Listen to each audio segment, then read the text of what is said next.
Right. Hi there. This is Stephen with Karma Astrology, coming to you live from Santa Fe, New Mexico, to talk about the moon as it resides in Mula Nakshatra. Sorry, my cat just jumped into my lap.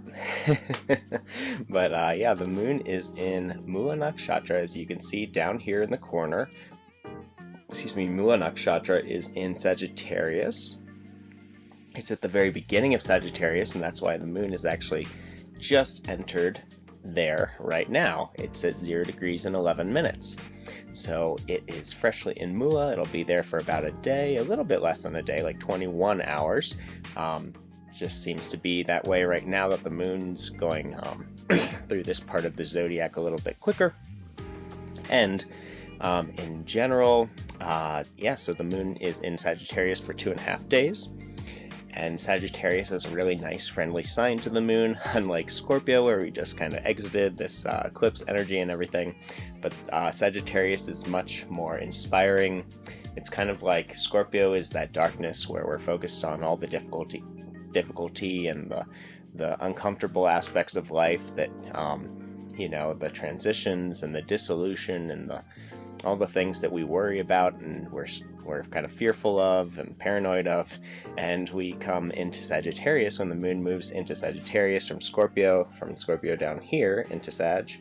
It ends up making us much more optimistic and hopeful and inspired, and it gives us this kind of broader Jupiterian perspective because Jupiter is the ruler or associated with the energy of Sagittarius. So it gives us this broader perspective that gives us a more clear understanding of the mechanisms of our problems and the issues in our life, and it shows the things in life that inspire us to greatness and inspire us to keep living and enjoy another day. It's kind of like just as the darkest part of night kind of finishes up, that sun starts to rise. Just when you think night's going to go on forever, the sun comes out, and all of a sudden we're inspired for a new day. It kind of has that kind of cyclical energy where we're coming out of the darkness and into the light. So, that being said, Mula is the very beginning of Sagittarius, showing this kind of, it's actually pointed right towards the center of the galaxy, which is really cool. There's 2 points in the zodiac that one points directly away from the galaxy, the center, and one points directly towards it. Up here in Gemini, that points away from it, and that's kind of towards, the outer part of the galaxy. And since the ecliptic, or the plane in which all the planets and the Earth rotate around the sun, is at a different angle compared to, say, like this is the ecliptic or something, and here's the sun, and all the planets are kind of rotating around the sun like this, in this one plane, we have the galactic plane, which kind of intersects like this.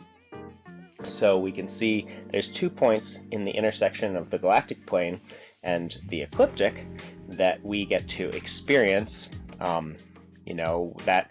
That whole giant galactic cluster of stars, the countless stars that are in our galaxy.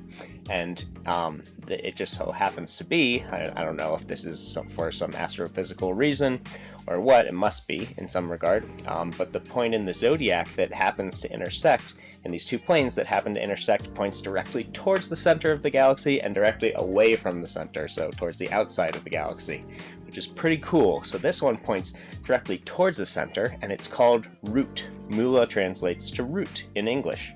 So we can see that the root of our galaxy, the root of our existence, and if, we think that, in terms of light being this kind of synonymous energy with consciousness, in a way, then we can kind of equivocate the center of the galaxy with this kind of root of our consciousness, the root of our existence, and what kind of inspires us to keep living, in a way. And so Mula is about that kind of very primordial beginning energy, and it kind of connects us to the root of each of our principles and our values and different structures in our life, and it really kind of connects us to those deep very simple and pure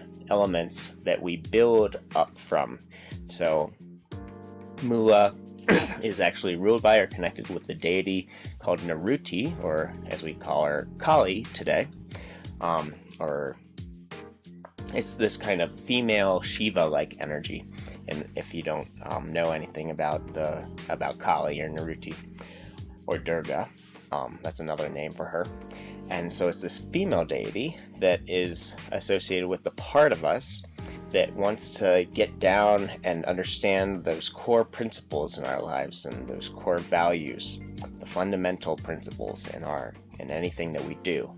And so it can kind of relate to us breaking things down to their component levels, or to the component level, and kind of looking for the inner working mechanisms of things. So that can be anything from like your kids, or breaking toys, or ripping things, maybe your dog ripping the stuffing out of the toy in order to see what's inside, kind of gutting it or whatever. And it lends itself to a little bit of this harshness. Maybe I didn't put that in quotes, but this harsh energy where we're willing to get down and dirty. We're willing to kind of take no prisoners when it comes to figuring out like what it all means, what things are about, what life is about. Maybe you're feeling a little existential on a day like today, trying to figure out, oh my god, this eclipse just happened yesterday, and it threw my life upside down, or it gave me this deeper perspective into my problems, my psychological issues in a lot of ways. And it allows it, and now I need to figure out a new set of principles, or a new set of values, or a new system, or tap into my system and see what's flawed.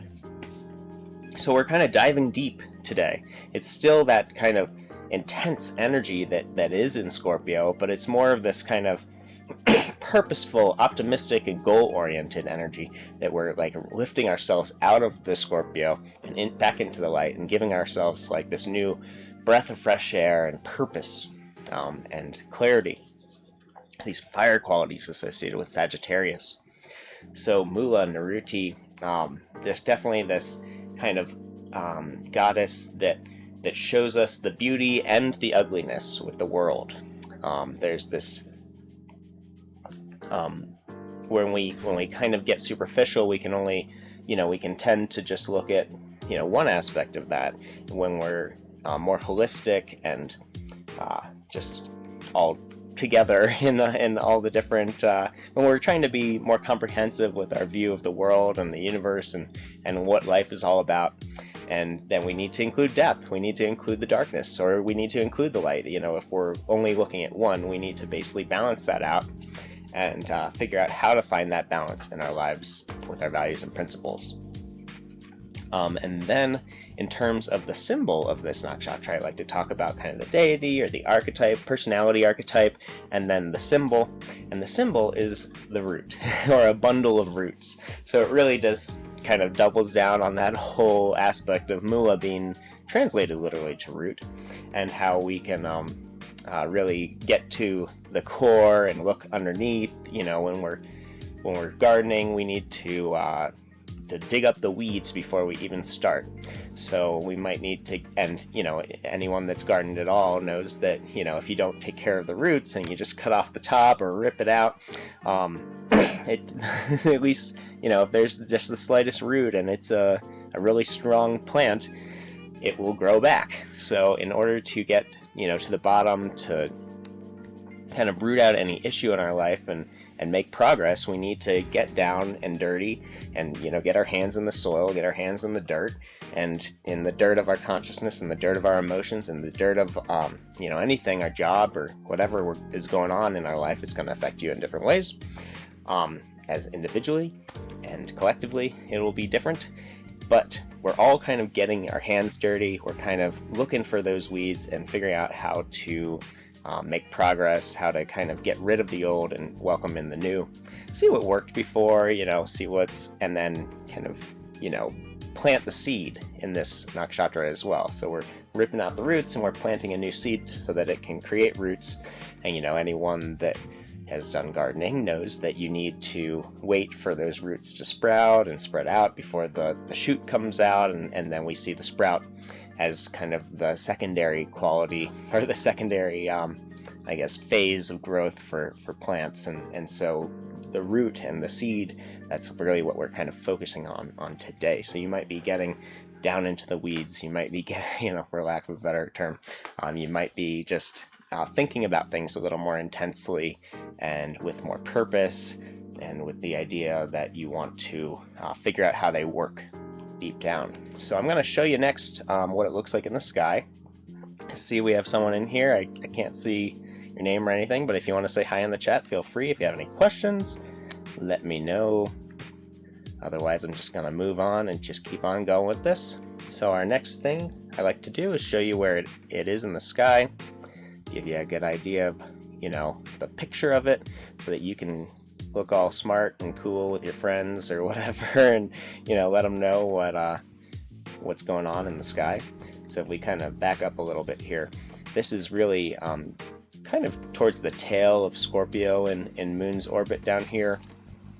But it's also the beginning of Sagittarius. I had to back this up a little bit because it just, this app gives me 1 day of viewing, so I can kind of look a little bit into the past.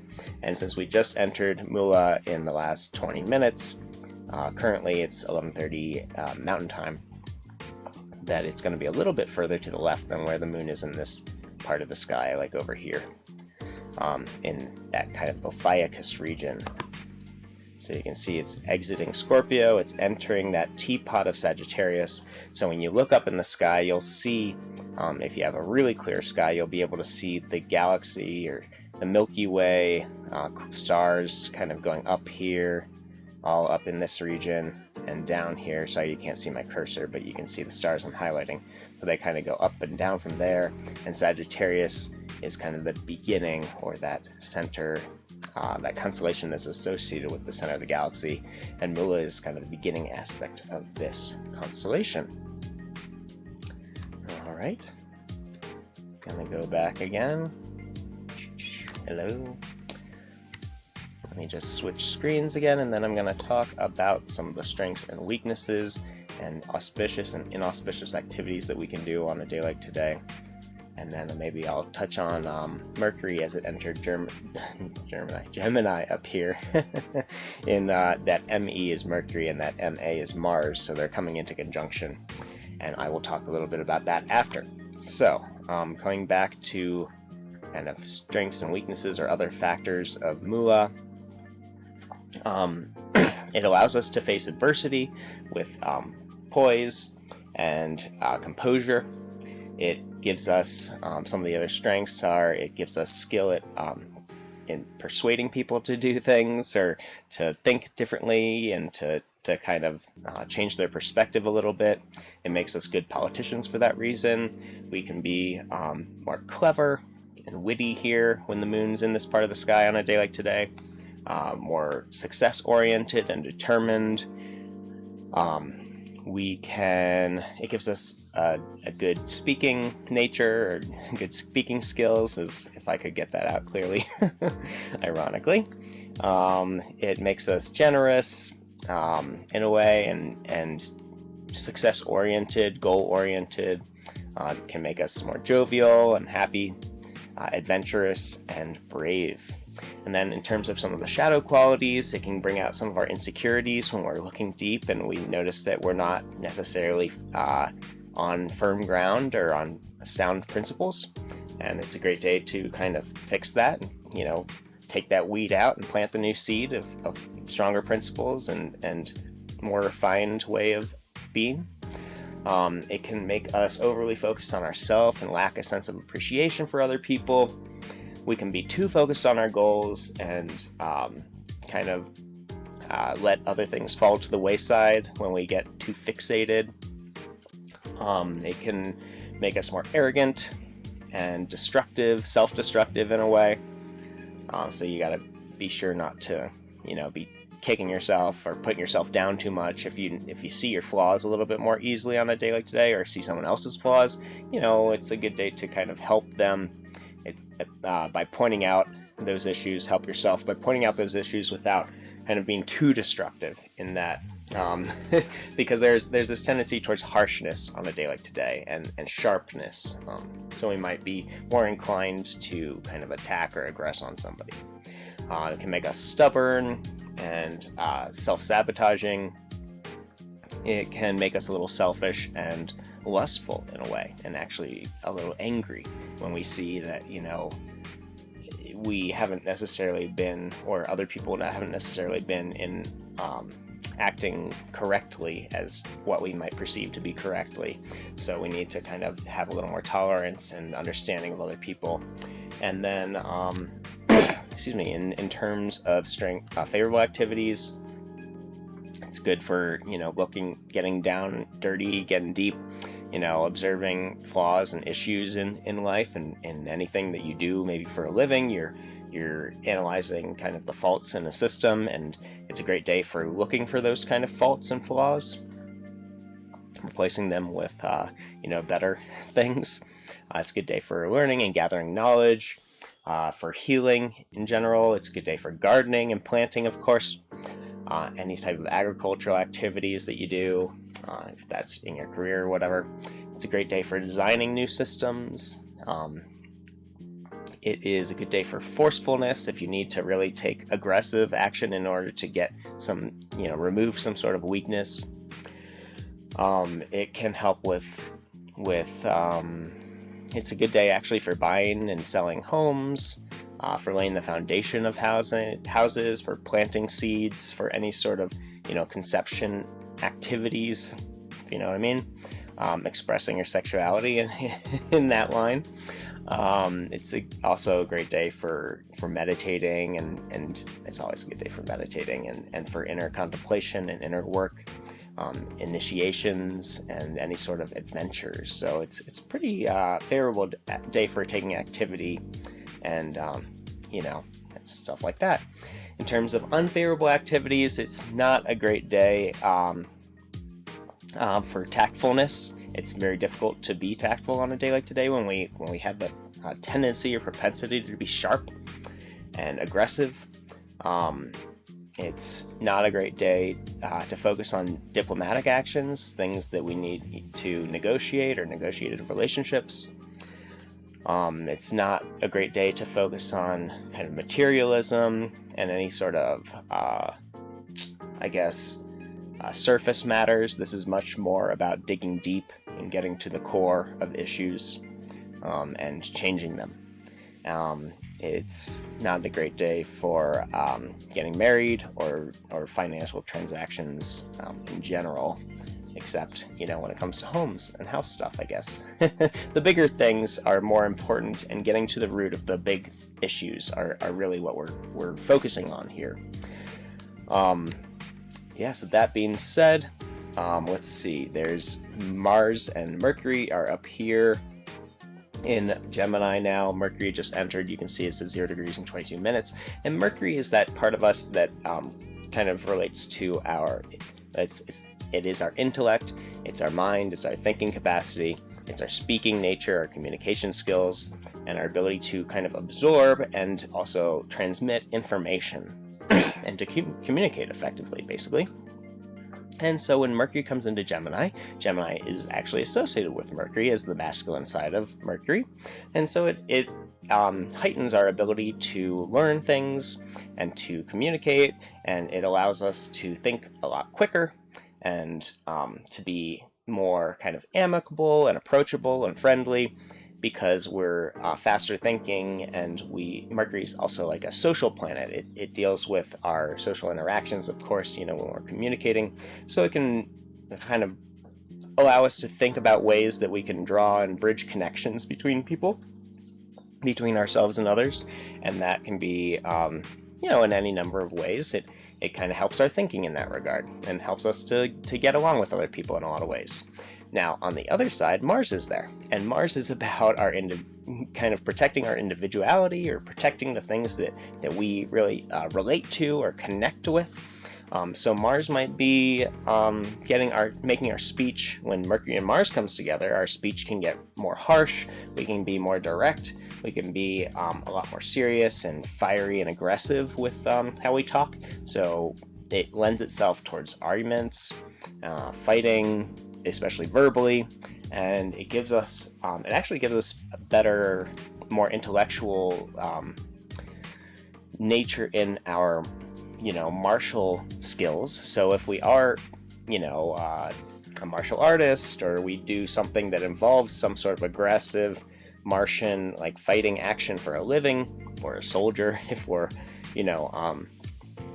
if you do anything that requires you to kind of route something out, or destroy something, or anything having to do with that, we have a little more intelligence. We have a thinking capacity is increased, and any sort of I guess we're just a little more skilled when it comes to how we fight, how we defend ourselves, how we attack. So it's good to kind of take it a little slow. We tend to rush our speech. We tend to rush our actions when Mars and Mercury are together. It's a good combination for intellectual thinking, though. It's a good combination for kind of engineering work, because when we're focused on the problems and kind of destroying them as Mars wants to do, we can do this kind of engineering when we're able to think and organize our thoughts the way that Mercury is kind of asking us to do, or heightening in us when Mercury's in Gemini. So if you are an engineer, you find that work's a little more easy, or a little easier on a day like today. You're able to think of solutions to problems for anyone on a day like today. It's definitely a good problem-solving day. It's good at getting to the bottom of things and really like figuring out how things work and how we can improve our systems and our lives. And other than that, I think that's going to do it for today. It looks good. If you have any questions, leave them in the comments below. Subscribe if you want to see these on a regular basis, and hit that thumbs up button if you like this video. Want to share the love? Maybe we can get some more people in here, grow this community a little bit. I'd love to, make this a little more interactive. But otherwise, hope you have a fantastic day.